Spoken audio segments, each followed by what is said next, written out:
Ko par mani padomās? Mūžīgā tēma šodien tik ļoti, ļoti aktuāla. Apziņas espreso studijā šodien es Inga. Un es Edgars. Sveicināti! Sveiciens visiem!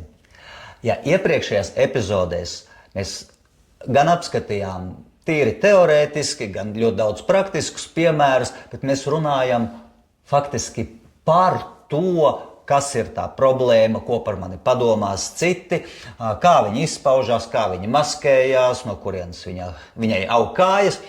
Šodien, kā jau iepriekš solījām, mēs runāsim par ļoti praktiskām metodēm, ar kuru palīdzību mēs varam beidzot šo jautājumu sakārtot un tikt vaļā no tā, ko par mani domās citi, un sākt reāli dzīvot pašam savu dzīvi un noteikt, ko es par sevi domāju un ko es domāju par šo situāciju un kā man risināt pašam šo situāciju, izejot no savām sajūtām, no savas uztveres, no savas izpratnes, nevis no tā, ko par to padomās citi. Ja bez šaubām mēs nevaram pēkšņi kļūt bez maskām, un ja es visu mūžu esmu dzīvojis ar kaut kādām, psiholoģiskām problēmām, vainas apziņām, sekundāro izdevīgumu, visu to te pārējo, kas man liek uztraukties, ko citi par mani padomās. Un jāsaka tā, tas nav veselīgi, bet tas ir diemžēl dabiski, ka katram no mums vienā vai otrā veidā ir kaut kādas šādas lietas, kas mums ķerās.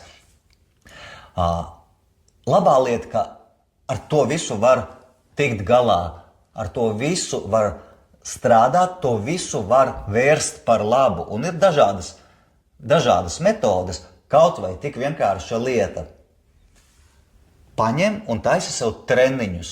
Iedomājies situācijas, kurās tev būtu bail pieņemt kaut ko vai bail pateikt. Ja kaut vai tu sēdi darba sapulcē, izdomā kaut vai vismuļķīgāko jautājumu, un varbūt pat apzināti aplamu jautājumu, zinot, ka tur pārējie teiks, kas tas pa jautājumu, vai kaut ko, pa ko tu te vispār runā. Un tu trenējies šādā veidā no citiem dzirdēt tā kā mikrokritiku vai mikro nesapratni vai pārmetumus pat, bet tu ej apzināti uz to. Tu runā par to kauna muskuļu treniņu. Jā, tā trenē to kauna muskuli, ka tu uztrenē, ka faktiski tev vairs citu tur kauninājums vai kas vienā brīdī jau liekas, kamon, es to esmu uztrenējies. Un tas baigi superīgi strādā. Un tas neprasa daudz.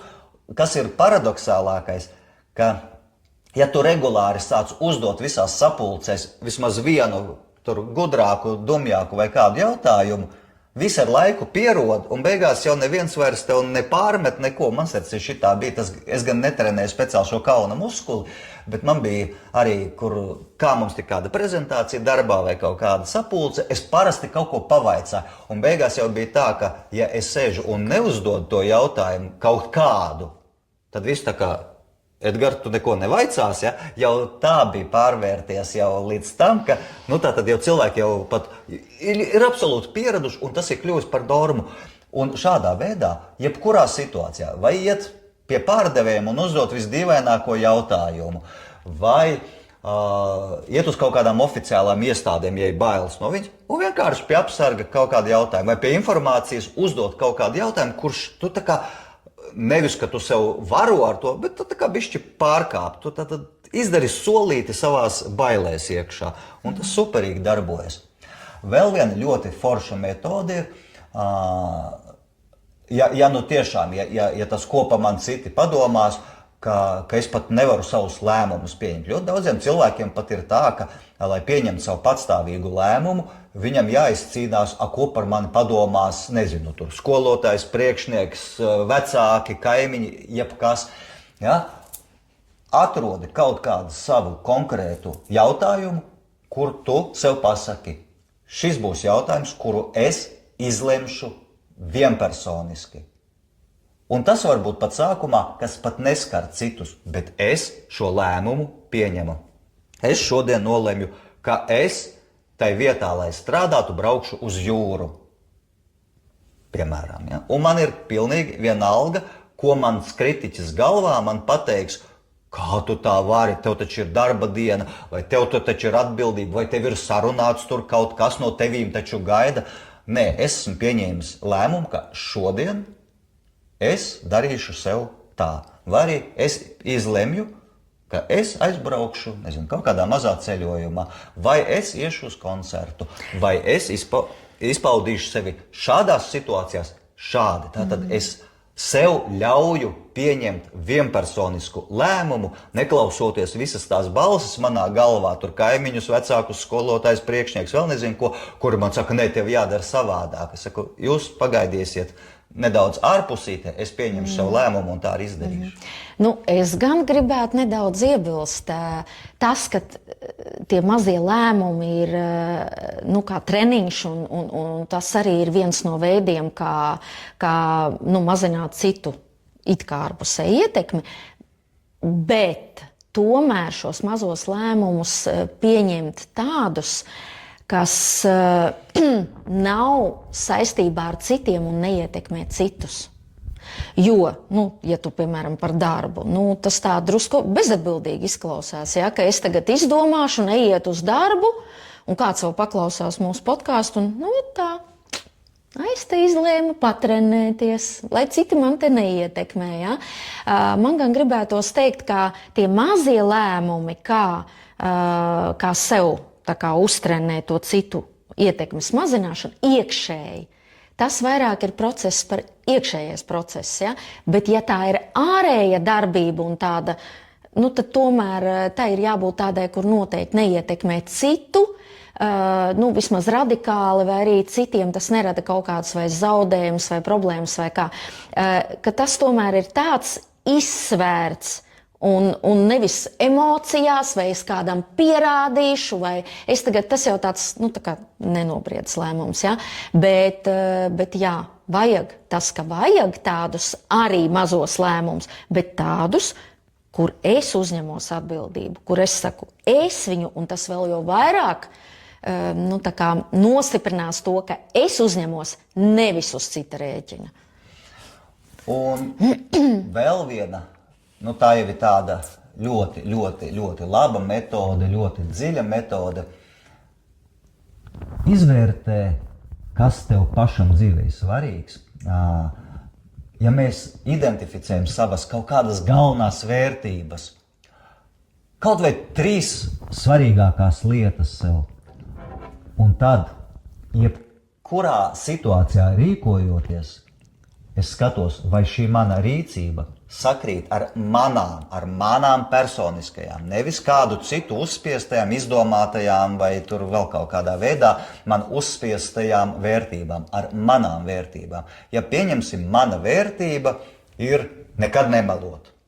Es zinu cilvēkus, kuri vienmēr saka tieši acīs, un tas reizēm sāpina citu, tas reizēm ir nepatīkami, vēl kaut kā, bet tu zini, ka tu no tā cilvēka vienmēr dabūsi godīgu atbildi. Ja? Un ja pieņemsim, mana vai kāda cita cilvēka vērtība ir vienmēr teikt patiesību, tad lai cik būtu tā situācija, ka tā kā nērti, vai ko man tas iekšējais kritiķis galvā saka, ko man tur, nezinu, kaut kāds, kurš manā galvā ir iesēdies, un tad man doma, ko viņš par mani padomās, man vienalga, ko viņš padomās. Man ir manas vērtības, bet vērtības ar lielo burtu. Nevis mana vērtība ir kaut ko nejauku izdarīt, ja? Vai mana vērtība ir ieriept otram. Nē, vērtības ar lielo burtu kā kvalitātes. Un izejot no šīs vērtības, es izvērtēju, vai es ļaušu tai ietekmē no malas mainīt manas vērtības. Un tā kā ietekme viņa ir šķietamā, tad šeit ļoti viegli nošķirt. Man ir mana vērtība, un šeit ir kaut kādas šķietamās bailes. Un es rīkošos atbilstoši savām vērtībām. Ja pieņemsim, mana vērtība ir ģimene, tad, lai ko man teikt, nē, tur, kādam, pieņemsim, kuram ir bijusi valdonīga māte vai vecmāmiņa, ka viņa tur visu bērnību ir teikusi, tev tava, redz, kā vecmāmiņa par tevi rūpēs, tev tagad visu mūžiņai jākalpo, ja?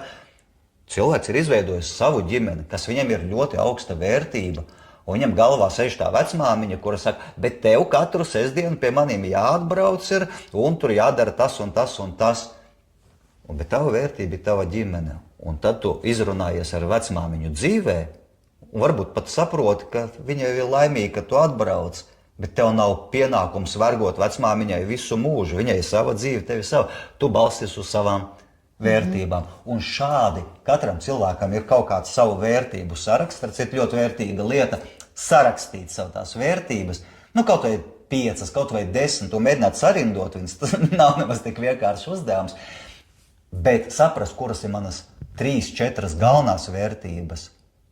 Un tad, jebkurā situācijā, paskatīties caur savu vērtību prizmu un uzreiz saņemt atbildi, vai es rīkojos pēc savām vērtībām, vai pēc citu, vai mani šķietami izdomātajām citu vērtībām. Vērtības ir ārkārtīgi spēcīga un būtisks tāds valis, ja, uz kā balstīties. Pilnīgi noteikti. Ja.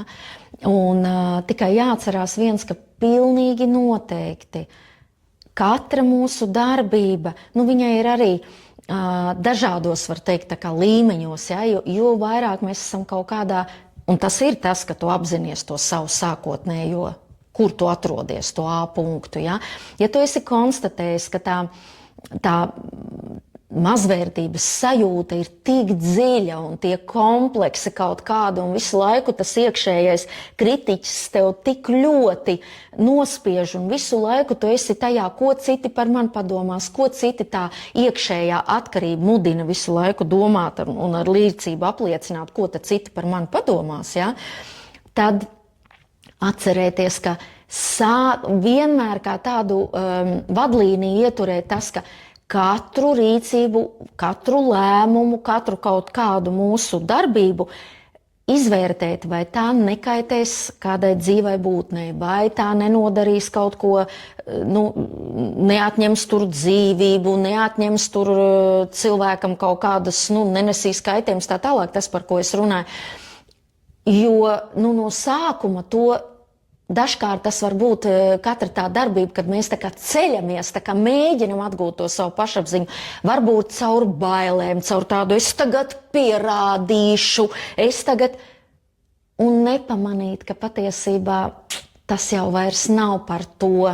Tas nav par tevi, tas ir tāds, es tev parādīšu. Tas ir kārtējās bailes. Jā, tās ir. Un tāpēc, lai tas ir kā tāda vadlīnija, un pēc tam jau tālāk, un tas, kad mēs jau balstāmies tais savās vērtībās, tas jau ir tāds drusku nākamais līmenis, kad mēs spējam, ja mēs jau esam jau to elpu atgūši, mēs esam savu stāju jau atgūši, mēs jau, vismaz jūtamies komfortā ar sevi.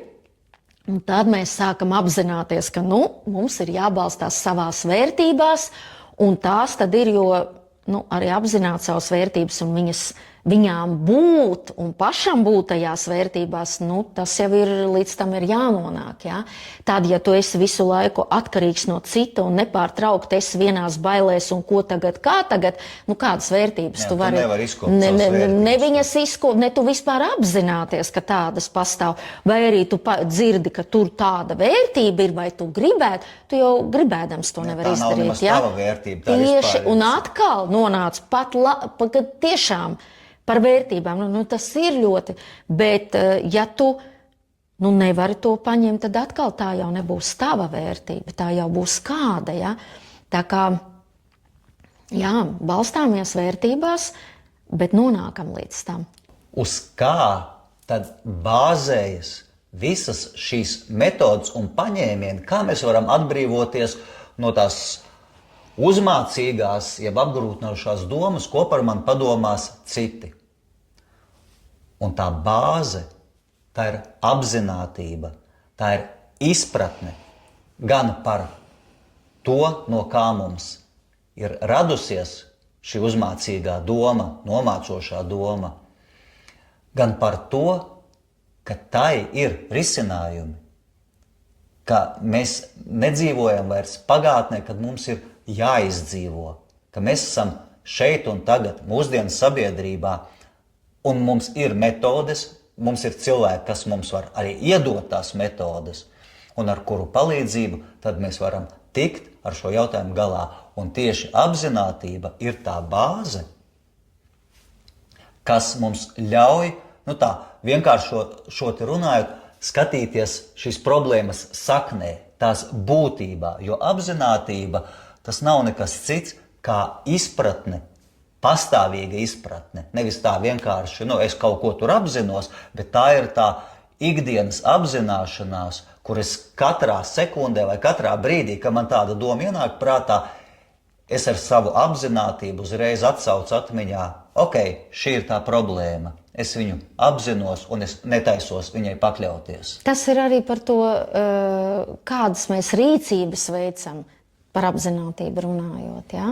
Ka mēs apzināti pielietojam noteiktu metodu. Nevis vienkārši zinām, jā, tas manī ir, bet es arī apzināti rīkojos, pieņemu apzinātus lēmumus un apzināti risinu to. Jā, jo patiesībā ļoti vienkārši ir pateikt, man ir tāda problēma un es ar to neko nevaru izdarīt. Ne?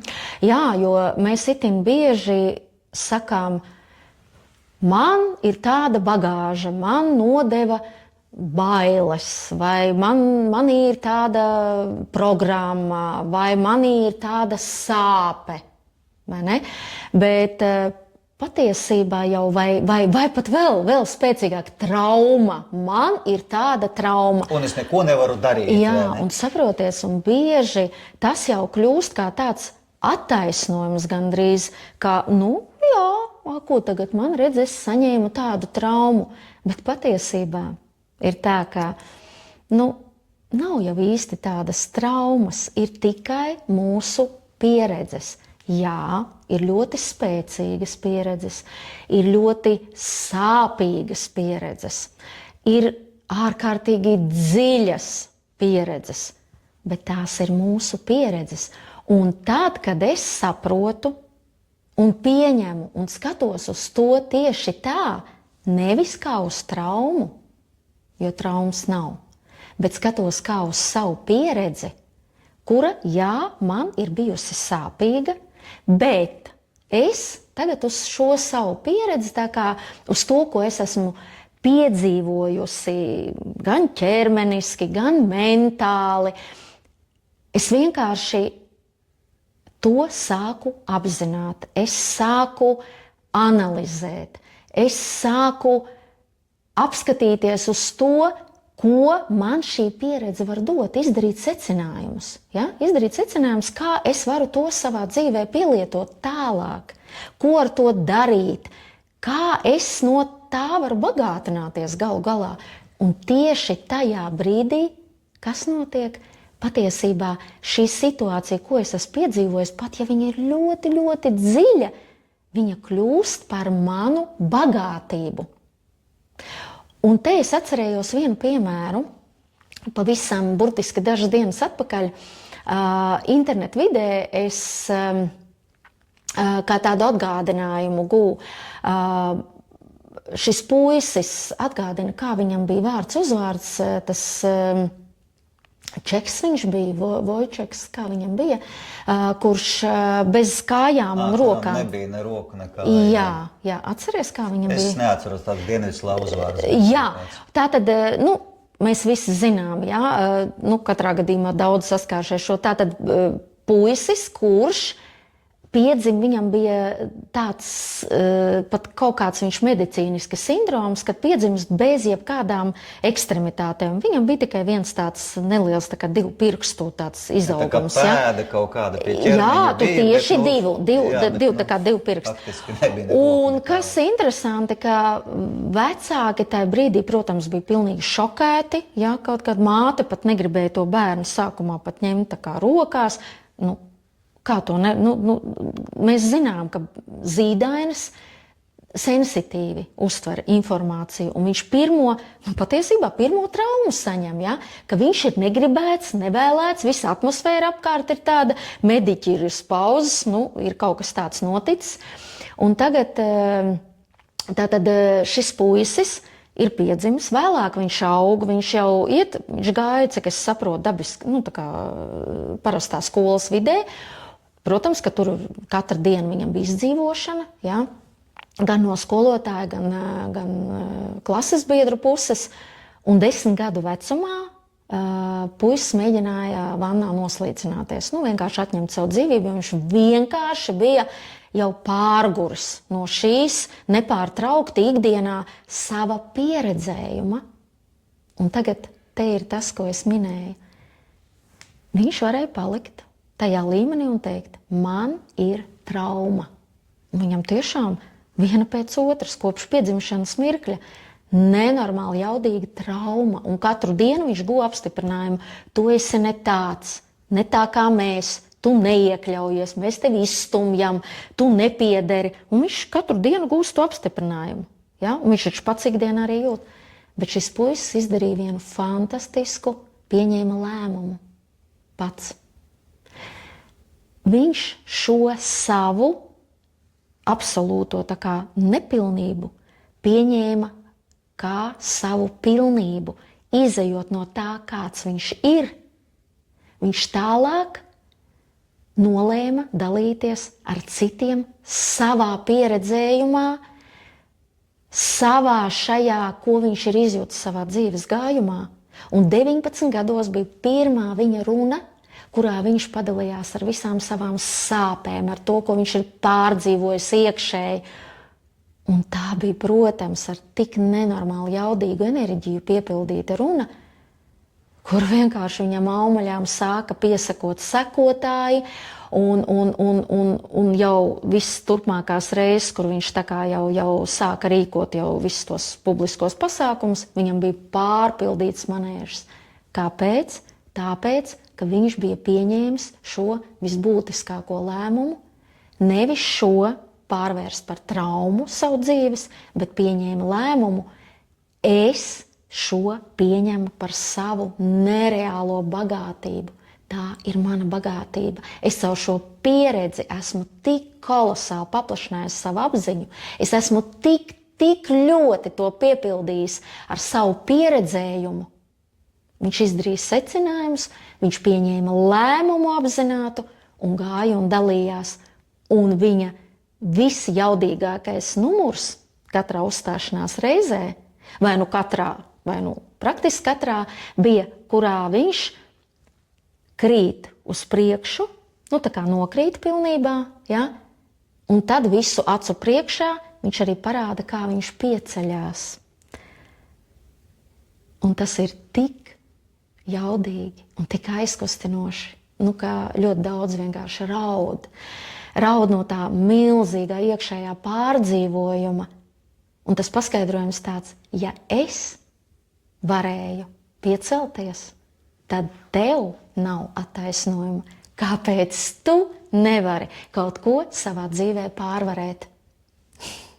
Tā. Jā, un šim puisim jau nu gan bija ko cīnīties ar jautājumu, ko par mani padomās vai ko teiks citi, jo viņam bija visi fiziskie defekti, lai katrā gadījumā, jebkuram, kurš viņu redz, būtu kaut kas padomājams vai pasakāms, un viņš to visu spēja sevi pārmalt un uzveikt pat, tik sarežģītā situācijā un tikt pāri savai absolūti kritiskai robežai, kas būtu ļoti saprotams, ja viņš viņai nebūtu ticis.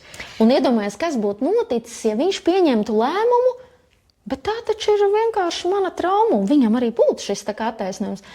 Bet viņš nemeklēja kaut kādu burvju risinājumu, lai cits viņa vietā kaut ko atrisina. Viņš negāja uz kaut kādu, nezinu, tur no ārpuses. Viņš nemeklēja ārpusē risinājumu, kā tagad viņš aizies uz kaut ko vienu konkrētu un viņam iedos risinājumu, pateiks, un tagad tev viss būs labi. Tas bija viņa milzīgs, neiedomājams iekšējs darbs. Jā, un viņš pēc tam mācījās visas sadzīviskās lietas, kā gan ar datoru rakstīt, gan pat zīmēt un ko tur vēl darīt, iedomājies pie saviem tā kā dotumiem. Ja? Un šobrīd viņš ir ne tikai savā ģimenes dzīvē laimīgs, viņam ir 4 bērni, ārkārtīgi skaista sieva, tātad viņš laimīgs savā ģimenes dzīvē, bet viņš miljoniem, miljardiem cilvēkus dienā iedvesmo. Bet viņš to iedvesmo ar to, kāds viņš ir, pieņemot sevi nepilnīgi pilnīgu. Un viņš ir viņš pats, nevis kāds cits. Un skaidrs, ka katrā no mums sēž lielāks vai mazāks stārpiņš, ko par mani padomās. Tās ir mantotās bailes, nepārliecinātība, un pat ja kāds saka, ka viņam tāda vispār nav, un ka viņš ir tāds mačo un ka tik turies, patiesībā katrā no mums ir kaut kāda bagāža, vai nākusi mums caur ģimenes dzīvi, vai caur skolu, vai vienalga kā. Katram mums ir svarīgākais ir tas, ko mēs ar to darām un kā mēs tiekam galā. Un te ir jāsaprot viena baigi svarīgā lieta. Nav tā, ka es tagad noklausīšos vienu semināru vai vienu podkāstu vai aiziešu uz kaut kādu nodarbību vai uz vienu sesiju un es ar to atrisināšu. Parasti šīs lietas ir ļoti, ļoti dziļas. Viņas sēž mūsu zemapziņā. Un pat ja mēs aizējam uz kaut kādu pat ļoti sakarīgu semināru vai webināru vai pasākumu, lai kas tas būtu, un pat, ja mēs uzskatām, ka mēs tagad esam izstrādājuši to problēmu, patiesībā ir tā, ka šās problēmas izstrādāšanai ir vajadzīgi gadi. Regularitāte, jo tā, pastrādāja dienu vai nedēļu, tas var salīdzināt tā kā, ka tu pļauj zāli. Tu nopļauj, viņa kļūst īsāka. Varbūt pat kādā brīdī viņa ir tik īsa, ka var teikt, te zāles gandrīz vispār nav, bet patiesībā tās saknes jau tāpat paliek. Un no viņām tik vien skaties, kā aug ar vien jauni un jauni tur zāles stiebriņi. Un vislabākais piemērs, kā pašam to pārbaudīt, ja tu esi aizgājis uz kaut kādu foršu semināru, kur tev ir sajūta, tagad pēc viņa es atrisināšu šo jautājumu vai šādas bailes vai tādu nepārliecinātību. Paskaties, kas notiek pēc 2 nedēļām, vai tu esi atpakaļ tur, ko esi bijis, vai tu esi pagājis soli uz priekšu. Ja esi pagājis soli uz priekšu, ideāli tas nozīmē, ka ir nostrādājis. Ja tu konstatē, ka patiesībā tev absolūti līdzvērtīgi notrigerē tāda pat situācija, kā viņa tev pirms šī semināra, tad zini, ka tu esi saņēmis ļoti foršu, ļoti racionālu apliecinājumu, ka tu esi pieskāries šai tēmai, tu viņu esi pacēlis, bet tev ir gana daudz darba, ko strādāt. Vienkārši saglabā kritisko domāšanu un reāli strādā ar šo lietu. Tieši tāpat kā arī personīgi man, lai arī cik es būtu risinājis to un pētījis šo, man tāpat ir lietas, kuras vai nu esmu daļēji atrisinājis, varbūt nedaudz esmu atrisinājis, varbūt vispār neesmu atrisinājis, varbūt kaut ko esmu atrisinājis. Neviens no mums nav ideālais cilvēks, kurš tagad ir palicis bez jebkādiem kompleksiem. Un jautājums, ko par mani padomās citi, patiesībā ir ļoti, ļoti vērtīgs, jo mēs viņu varam redzēt ikdienas situācijās un novērtēt, vai man šis jautājums visu laiku uzpeld vai neuzpeld. Un no tā izdarīt secinājumu, vai man vajag kaut ko labot vai nevajag, un ko es sevī varu mainīt. Un Ingas minēja to piemēru par šo te puisi, kuram bija daudz fizisko defektu. To var īstenībā turēt kā ļoti burvīgu atgādinājumu, lai saprast sevi salīdzināt ar kādu, kuram pat tiešām bija problēma ar to, ko par viņu padomās un kā viņš ar to tika galā. Jā, vienmēr pats svarīgākais atcerēties, ka neviens ārpusē tev brīnum tableti neiedos. Un vienu brīnumu līdzekli, kā tu vari to atrisināt. Metodas ir dažādas, līdzekļi ir dažādi. Un varbūt mums ļoti, ļoti daudz vajadzēs vai ilgi iet un regulāras kaut kādas rutīnas darbības veikt, jo darbs ar sevi, tas ir liels darbs. Ja? Un tas ir ļoti svarīgs, jo beidzot mēs varam nonākt paši pie sevis. Un patiesībā tas ir ceļš. Tas ir ceļš, un tas ir vienkārši jānoiet. Nu, jāiet, un ar prieku, nezinu, ar iedvesmu. Jā, visaplamākais ir to nedarīt. Tikai vai nu čīkstēt, vai pieņemt kā sekundāro izdevīgumu, ka es ar to neko nevaru izdarīt. Un jo fundamentālāka problēma vai jautājums, jo lielāks darbs. Tāpēc droši vien meklējam atkal, kur ir kādi jautājumi, kur ir kaut kas. Rakstiet komentāros, kas varētu būt tas, kas būtu tieši tev aktuāli. Un mēģināsim kopā uz to paskatīties, kā to var atrisināt. Darām kopā. Paldies šodienas skatītājiem par šodienas epizodi. Manuprāt, mēs esam ļoti interesanti, ļoti pamatīgi izpētījuši šo jautājumu. Ar to mēs arī šodien noslēdzam tēmu par to, ko par mani padomās. Tā visiem! Līdz nākamajai reizei!